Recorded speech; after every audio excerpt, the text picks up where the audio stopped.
Hey there, and welcome.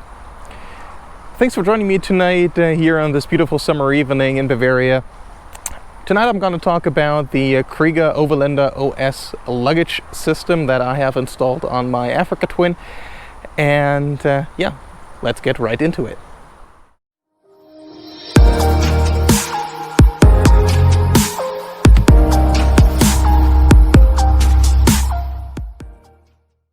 Alright, here we go.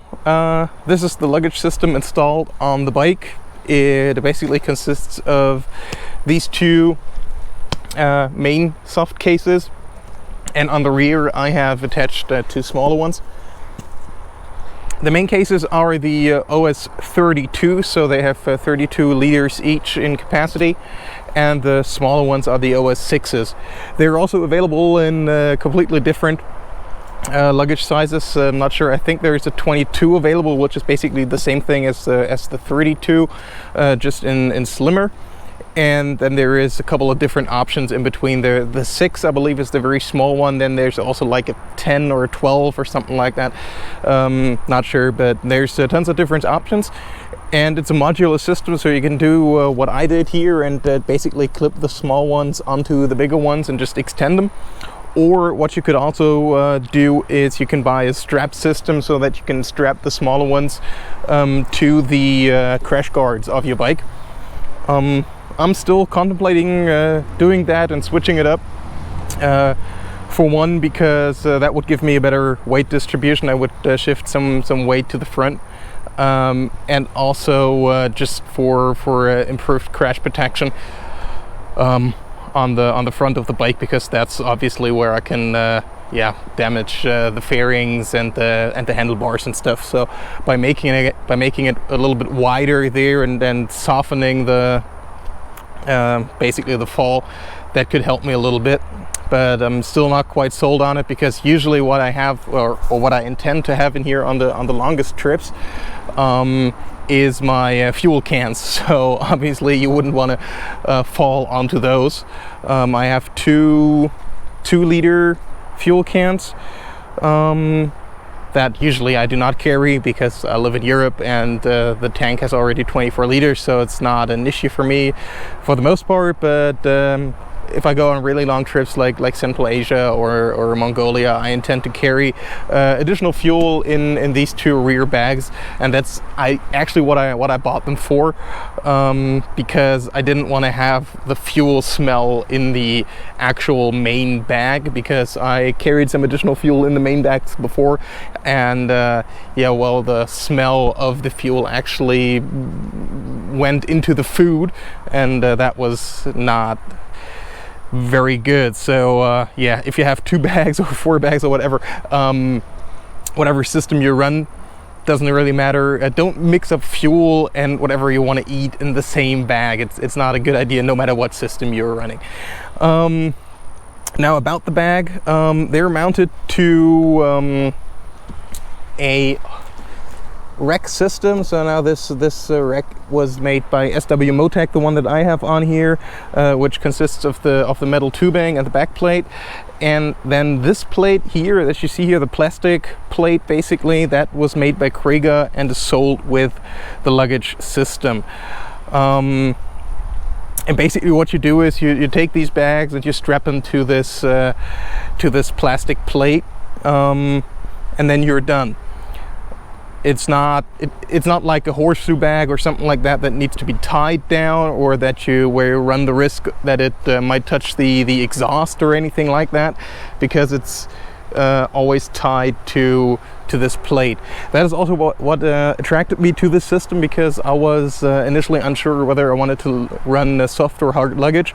Now, what appealed to me about a soft luggage was that obviously it's lighter, and if you fall, you can't break your ankles or anything by getting stuck under the bags or something like that. So that's what appealed to me, because I intend to at least do some light off-roading with the bikes. So, falling down is something that I have to consider. On the other hand, I what I did not like about soft luggage is that it can bend in on the bike, that it might run very close to the exhaust and all that kind of stuff. So that's what I didn't really like about it. And yeah, so my decision basically then was to buy this system instead, because for me it kind of combined the best of both worlds. And so far I'm quite pleased with what the actual system does. Now let's take a look inside. If you want to open the system up, you can just undo the top buckles here real quick. I always just put them over to the side, and then there is two little clips like these on either side.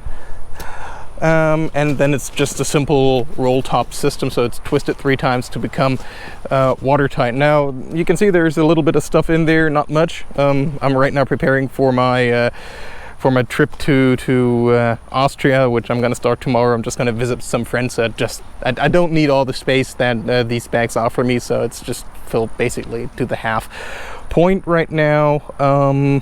And well, what you can see is that they're white on the inside. Now that has some advantages and some disadvantages. The disadvantage, I think, is the one that's more obvious. It gets dirty quite quickly, which is why I was surprised when I found out it was white on the inside.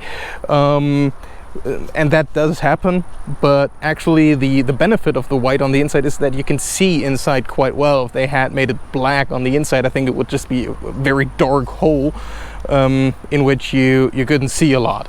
So by making it white on the inside, you actually have quite a good visibility in there, which I think is quite a nice touch.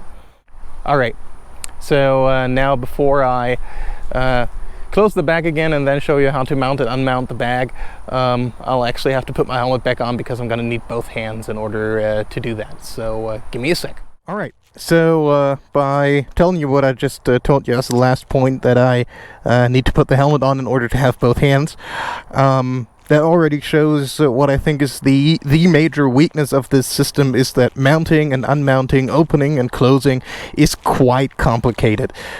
Well, not complicated in a normal person doesn't understand it way, but complicated in a way that basically says, well, it's not the easiest system, it's not plug and play or something like that. So you have the regular twist roll top here, and then you close either of these buckles. Now the bag itself is closed. Now usually when you close it, it wouldn't be mounted, right? So let's unmount it real quick.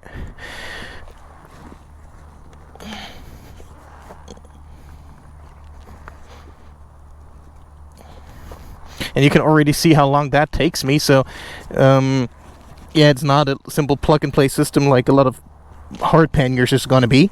So all right, now we have it loose. So you have this strap system here on the back. These lower straps, they go through these 2 holes here, and then these upper straps with a buckle here, they're going to go through these upper 2 holes, and they will actually then be stuck in here, and that actually is what holds the bag on the bike.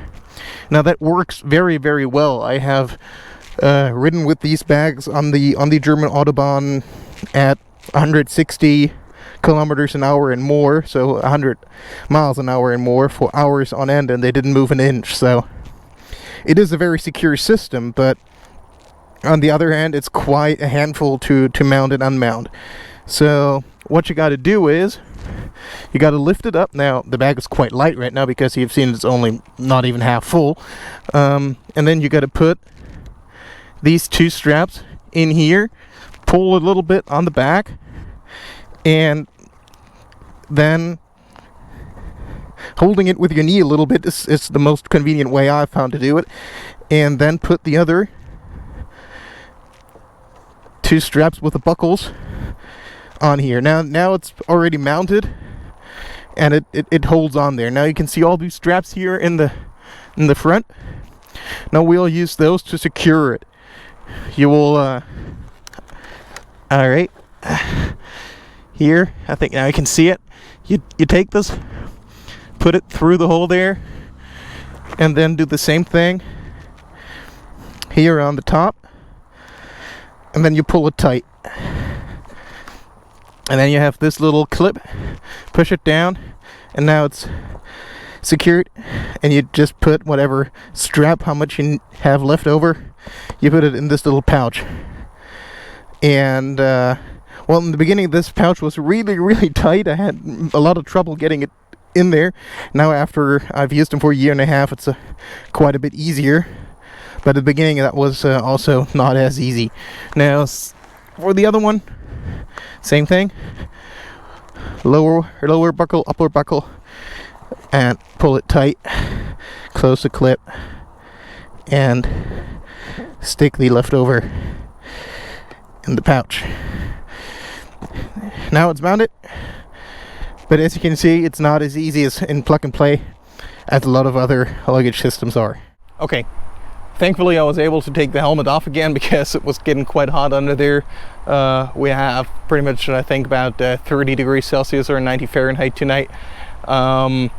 That's in the shade, so out here in the sun it's even hotter, and if you're not moving and have all the gear on, it's quite hot. So thankful that I was able to take the helmet off again. So let's get back to the bike. So, and the rear bags, they just work like the main bags, same twist on, same twist roll system to get them watertight, and they're just with these 4 hooks. They're just hooked onto the main bag, and you have these straps then to pull it tight. Works perfectly well. Same thing, I rode on the Autobahn more than 160 kilometers an hour for hours on end, didn't move a single millimeter, so very secure system in that regard, can't say anything bad about it. Other thing that I have to say is very good about this system is the build quality. Now, I have been using it for a year and a half. I have put down the bike multiple times off-road onto these bags, and it is a heavy motorcycle, and they haven't gotten a single scratch. You know, they're a little bit dirty because I used them, but other than that, they're in perfect shape. They didn't get any scratches, didn't get anything, no tears, no nothing. The straps hold up very well, and yeah, overall the build quality of the whole system is extremely good. I think it's probably one of the best pieces of kit that I have in terms of build quality and how long it's gonna last me. And yeah, so if you're concerned about how long soft luggage is gonna hold, this one is gonna hold out very long for you. Okay, thanks for joining me tonight on my little review about the Kriega Overlander OS luggage system. I hope you liked it. If you did, maybe drop a like or a comment down below, and see you next time. Ciao.